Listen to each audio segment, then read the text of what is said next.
देखिए, किसान तो बर्बाद हो चुका है, आगे बर्बाद होने की कगार पे। किसानों को तो बेकार अरबों खरबों का नुकसान होगा। किसानों के आने वाली पीढ़ी भूखी मरेगी। जिसमें हमारे घर बने हुए बच्चे रह रहे, हम रह रहे जो 20-20 साल 30-30 साल से, वो छोड़ दी जाए और जो जमीन जंगल की है वो आज के रेट से ले ली जाए, हम देने के लिए तैयार हैं। जो उनके पास बच्चे पालने का साधन था वो जबरदस्ती डंडों के बल पर छीना जा रहा है। जो किसान अन्नदाता कहलाता था आज वो भिखारी के रूप में आ रहा है। अगर हम शहरी हो गए तो हमें ग्रेटर नोएडा और नोएडा के रेट मिलने चाहिए।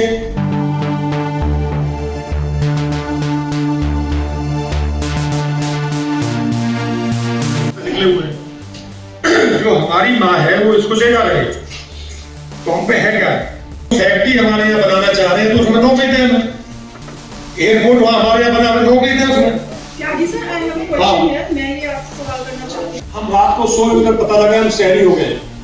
अगर हम शहरी हो गए तो हमें ग्रेटर नोएडा और नोएडा के रेट मिलने चाहिए, तो हमें 2 गुना मिलना चाहिए। अगर हम गांव है तो हमें 4 गुना मिलना चाहिए। तो ना तो हमें शहर का 2 गुना मिल रहा है और ना गांव का 4 गुना मिल रहा है। अगर शहरी है तो हमें 20% डेवलप करके जमीन देनी अथॉरिटी को बनती है 2013 एक्ट के मुताबिक। ना तो हमें वो 20% जमीन देने का काम कर रहे हैं और गांव मांगते हैं तो हमें 10% जमीन डेवलपमेंट का काम करें। छोड़ने के लिए तैयार है, ना जमीन छोड़ने के लिए तैयार है, ना रेट देने के लिए तैयार।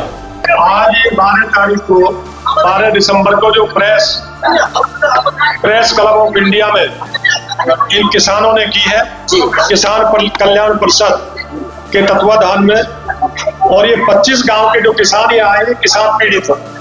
ये किसान चाहते हैं कि जो हमारी जमीन फ्री में लूटी जा रही है, हमें 2013 के एक्ट में जो बना है उसी एक्ट से हमें पैसा मिले और उसी के हिसाब से हमें रेट मिले।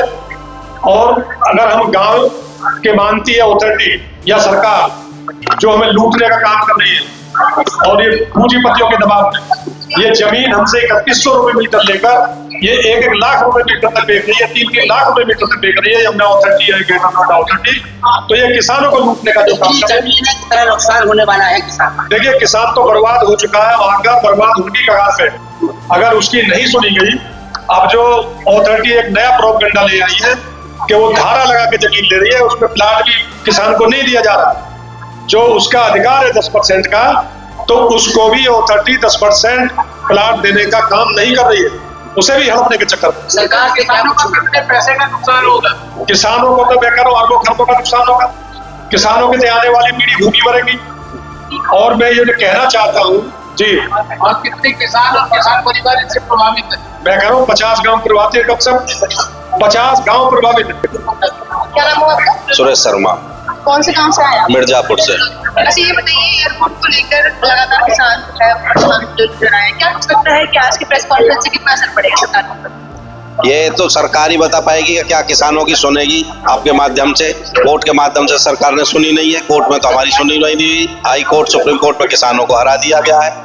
हम किसान सरकार का साथ देना चाहते हैं, उनके डेवलपमेंट के लिए जमीन देना चाहते हैं, बाकी बशर्ते आज के रेट में ली जाए और जो हमारी आबादी है जिसमें हमारे घर बने हुए बच्चे रह रहे, हम रह रहे जो 20-20 साल 30-30 साल से, वो छोड़ दी जाए और जो जमीन जंगल की है वो आज के रेट से ले ली जाए, हम देने के लिए तैयार हैं। मैं स्वतंत्र पाल सिंह, निवासी रघुपुरा, गौतम बुद्ध नगर। मेरी आज तक ऑब्जेक्शन लगते चले आए, मैंने कहीं उसमें रजाबंदी नहीं दी है। मैं जमीन पर खुद काबिज हूँ और जबरदस्ती हराया जा रहा है। हाई कोर्ट से हम जीत के आए, सुप्रीम कोर्ट में जबरदस्ती इसने आपकी यमुना अथॉरिटी ने हरवा दिया। और जो बड़े बड़े वो हैं डीलर्स हैं, बड़ी बड़ी वो हैं, उनसे ठाट गांठ है। अब किसान के पास भिखारी बना के छोड़ दिया है किसान को। जो उनके जीवन यापन का साधन था, जो उनके पास बच्चे पालने का साधन था, वो जबरदस्ती डंडों के बल पर छीना जा रहा है और किसान को कटोरा लेके सड़क पर छोड़ा जा रहा है।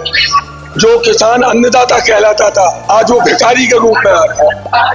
तो हमारी आप लोगों के माध्यम से यही प्रार्थना है कि हम लोगों को मदद की जाए, हम लोगों को जायज पैसा दिलाया जाए, आज का मुआवजा दिलाया जाए और हमें प्लॉट दिया जाए, आबादी छोड़ी जाए।